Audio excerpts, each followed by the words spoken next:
ធនធានមនុស្សដែលមានសមត្ថភាពតែមានសុខភាពល្អ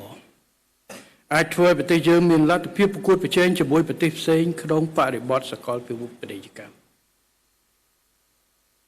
ប្រទេសយើងតាំងពី93ដែលយើងបើកឆាកភ្ជាប់ជាមួយពិភពលោកយុទ្ធសាស្ត្រត្រីកោណដែលរាជរដ្ឋាភិបាលក្រោមការដឹកនាំរបស់សម្ដេចតេជោមានចក្ខុវិស័យវែងឆ្ងាយដែលអតិភិបដំបូងមួយនៅក្នុងអតិភិបត្រីកោណនោះគឺសមាហរណកម្មនៅក្នុងសកលលោកយើងចូល WTO យើងព្យាយាមចូលអាស៊ានឥឡូវយើងចូលនៅក្នុងយន្តការច្រើនណាស់ASEPយើងចូលយន្តការយើងចរចាពាណិជ្ជកម្មសេរីជាមួយនឹងប្រទេសផ្សេងពួកយើងយល់ថាมันអាចរស់បានតែម្នាក់ឯងទេប៉ុន្តែដើម្បីឲ្យយើង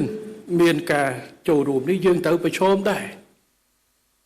យើងត្រូវប្រឈមជាមួយនឹងការប្រកួតប្រជែងដោយស្មារតីយើងចង់បើកទីផ្សាររបស់យើងទៅក្រៅប្រទេសតើតែយើងបើកឲ្យគេចូលមកដែរយើងចង់ឲ្យសិស្សយើងទៅក្រៅតើតែឲ្យគេចូលមកដែរយើងចង់បានឲ្យវីសាទៅយើងសុំប្រជាពលរដ្ឋយើងមានវីសាទៅក្រៅតើតែយើងឲ្យវីសាគេមកដែរនេះគឺជាកិច្ចការជាក់ស្ដែងបច្ចុប្បន្នអាស៊ានយើងមានការជំរុញជាសហគមន៍អាស៊ានប៉ុន្តែប្រទេសអាស៊ានទាំង11នេះទន្ទឹមនឹងការសហគមន៍គឺថាការសហការគ្នាទៅលើកិច្ចការរួមមួយក៏ជាអ្នកប្រកួតប្រជែងដែរអានេះខ្ញុំនិយាយទៅផ្នែកសេដ្ឋកិច្ចគ្រាន់តែតាក់ទាញវិនិយោគហ្នឹងក៏យើងត្រូវតាក់ទាញ10ប្រទេសទៀតក៏គេទៅតាក់ទាញដែរ